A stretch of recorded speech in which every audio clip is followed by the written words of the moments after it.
होती हैं, तो फिर वो गुरुजी पैसे को मांगती हैं हमसे खर्चे के। अरे अच्छा ही बात है। बात सही, आज पहली बार आपने ठीक बात की है कि जब खुद लक्ष्मी है तो पैसा काहे मांगती है खर्चे के लिए। लक्ष्मी जी ये बैठी हैं गुरुजी। तो आप अपनी लक्ष्मी को देते हो कि नहीं? देना पड़ता है गुरुजी, मजबूरी है। अब तुम्हारी तो चांदी चांदी है तो दे दिया करो। है? लक्ष्मी है खुद पत्नी, तो उसे खर्चे की क्या जरूरत है? तो आप क्या चाहते हो, पत्नी कोई खर्चा ना करे? खर्चा करें, हिसाब से मांगे, हिसाब से करें। अरे भाई लिपस्टिक तो लगाएगी ही है? तो सादा वाली लगा लें, कंपनी की लगाती है महंगी महंगी। हैं? कितने की आ जाती है? कितने की आ जाती है? कितने की आ जाती है? 1000-1500 की आ जाती है एक लिपस्टिक? आती है गुरुजी, इतनी महंगी लगाती। और एक कपड़े से बहुत परेशान हूँ, कपड़े बहुत से? मतलब बहुत कपड़े खरीदती हैं ये। तो कितनी जोड़ी पहन लेती हैं दिन में? दिन में अब जितने फंक्शन आते हैं उस हिसाब से पहनती रहती हैं। तो अच्छा है, अपनी पत्नी को कपड़े दिलाओ, लिपस्टिक दिलाओ, बुराई क्या है? हाँ वो तो अच्छी बात है। फिर पत्नी है, लक्ष्मी है, पर लक्ष्मी को भी तो लक्ष्मी चाहिए। सही बात है। सही है, सही है। पत्नी का ख्याल रखो, वो खुश तो फिर आप खुश। ठीक है। आपकी भी चांदी चांदी इसलिए है क्योंकि आपकी लक्ष्मी खुश है। ठीक है। ठीक है, राधे। खुश रहिए। भैया हल्ला ना करो, मेरी माँ। गुरुजी राधे राधे जी। मेरा एक 2 प्रश्न है। मेरी नातिन है गुजरात में, उन्होंने किया है कि अपने कृष्ण भगवान है, एक पैर टेढ़ा करके क्यों बांसुरी बजाते हैं? अच्छा, तो आप चाहते हैं दोनों पांव सीधा करके बजाएं? अब हमको वो बच्ची बोलती है कि भाई वो सहज मुद्रा है, भगवान की आसन है, वो उस आसन पे खड़े हो के एक टेढ़ा सा पांव करके, नाम है ना टेढ़ी टांग वाले। हाँ जी, तो हाँ भगवान ने सारी जिंदगी सारी लीलाएं टेढ़ी टेढ़ी की। जी तो जी आसन पे भी जिस पे खड़े हैं वो भी टेढ़ा आसन, जी जी क्योंकि सारी लीलाएं टेढ़े हैं। जी जी इसलिए तू टेढ़ा तेरी टेढ़ी रे हाँ। नजरिया। जी तो सर। भगवान की सब लीलाएं टेढ़ी हैं इसलिए। हाँ जी। और एक और बोले हैं कि गणेश जी अपनी 2 शादी क्यों किए, एक से एक क्यों नहीं किए? भाई गणेश जी की रिद्धि और सिद्धि जी। तो ठीक है, दोनों की जरूरत पड़ती है। गणेश जी कौन है? बुद्धि।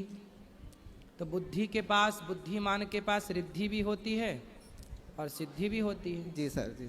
तो वो पत्नियां नहीं है ये, जैसे भगवान श्री कृष्ण की 16,108 कोई पत्नियां स्त्रियां थोड़ी हैं, ये वेद की ऋचाएं ही हैं। जी जी इसे आप लोग स्त्री मत समझो। जी जी। स्त्री मतलब ये बनावटी, ये रूप वाली स्त्री नहीं। हाँ जी जैसे शंकर जी आए रास में तो स्त्री बनकर आए, जी। तो वो स्त्री थोड़ी थे, जी पर स्त्री बने, गोपी बन के आए शंकर जी। जी जी ऐसे ही भगवान जो विवाह इत्यादि, जैसे गणेश जी की 2 पत्नियां हैं, ये क्या हैं? गणेश जी बुद्धि हैं, और बुद्धि जहाँ है वहाँ रिद्धि भी है जी सर। और सिद्धि भी है। जी जी जी ठीक है। राधे राधे।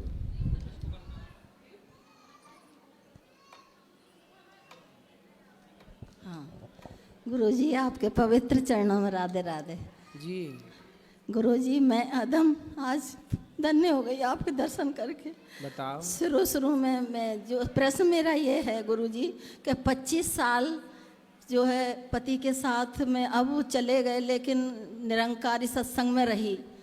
अब कुछ वर्षों से आपकी कथा सुन सुन के सर गुरुजी इतनी प्रभावित हुई कि रात दिन कथा सुन सुन के आपसे मैंने छोटी से छोटी बात सीखी, बड़ी से बड़ी सीखी। उस तात्पर्य फिर केली कुंज महाराज जी का सुनने लगी। अब मेरे सब पूरे रिश्तेदार, सब परिवार मेरे प्रतिकूल चलते हैं कि निरंकारी होके मूर्ति पूजा करती है। क्यों निरंकारी लोग मूर्ति पूजा नहीं करते? तो गुरुजी मुझे आश्वासन दो, कृपा करो आप। नहीं, हम आपसे पूछ रहे हैं कि निरंकारी लोग क्या मूर्ति पूजा नहीं करते? पूछ रहे हैं आपसे। नहीं सर। किसकी करते हैं वो पूजा? हाँ, वो निराकार उपासक हैं। निराकार। तो निराकार की उपासना करना ठीक है, पर साकार की पूजा करना भी बुराई नहीं है। साकार निराकार दोनों एक ही तत्व है। जैसे पानी और बर्फ, ये 2 दिखने में है, पानी ही बर्फ है, बर्फ ही पानी है। जी गुरुजी। उसी तरह भगवान जरूरत पड़ने पर निराकार हैं और जरूरत पड़ने पर भक्तों के लिए साकार हैं। तो गुरुजी अंतर कोई भेद नहीं है, सगुण ही अगुण ही नहीं कछु भेद, लिखा रामचरितमानस में। जी गुरुजी, तो कुछ मैं गलत तो नहीं कर रही गुरुजी? नहीं मैया, आप सही कर रही हो। साकार से ही निराकार तक पहुंचा जा सकता है।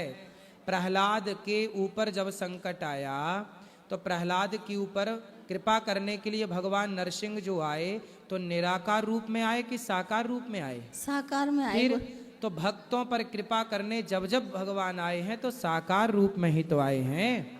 शबरी को राम मिले तो निराकार थोड़ी मिले, केवट को राम मिले तो निराकार का करोगी क्या? निराकार का तो कोई आकार ही नहीं होगा, फिर करोगी क्या? निराकार पता कैसे लगेगा कि मिल गए? हमारे लिए तो साकार। नहीं गुरुजी, सतगुरु साकार मानते हैं, सतगुरु को साकार। भाई गुरु तो साकार ही है, गुरु का कोई निराकार थोड़ी है, वो तो शरीर रूप में है। लेकिन ईश्वर गुरु भगवान के बराबर नहीं होता जी। गुरु अलग है, गुरु का काम है मार्गदर्शन देना, ठीक है। लेकिन पर गुरुजी गुरु ब्रह्मा गुरु विष्णु फिर बोलते हैं तो फिर भगवान की पूजा की क्या जरूरत है? फिर गुरु गुरु की करें लोग, हाँ। फिर भगवान की क्या जरूरत है? तो मेरा तो मन कथा सुन एक सुन बात के। बताओ, प्रहलाद ध्रुव जी ने गुरु जी से गुरु मंत्र लिया जी गुरुजी।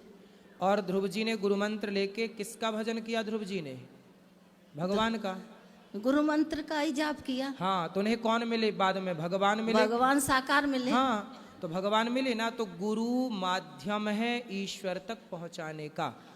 अब ध्रुव जी भगवान की पूजा फिर क्यों किए? गुरु मिल गए तो बोलते हमारे तो गुरु मिल गए, यही भगवान है। जी गुरु। पर गुरु को भगवान मान लेते ना ध्रुव जी, फिर भगवान की उपासना क्यों की? इसका मतलब है कि गुरु मार्गदर्शक है, गुरु भगवान नहीं है। गुरुजी मेरे में एक ही संशय रहती है, कहते हैं दो नाव में पैर नहीं रखते हैं। तो कौन कौन सी नाव है आपके पास? बस एक तो ये आप है, साकार जो ठाकुर जी है, ठाकुर सेवा और सत्संग। सत्संग और भगवान की घर में सेवा गोपाल जी की करो, भगवान का आश्रय लो। साकार और निराकार। मैं खंडवा जिले से खालवा से हूँ। गुरु जी मेरे दो बालक हैं, एक बड़े वाला जो है, एक छोटे वाला है। गुरुजी बचपन से छोटे वाले को कुछ नहीं दिया, बड़े वाले को सब कुछ दिया। अभी थार लिए उसने 20 लाख की।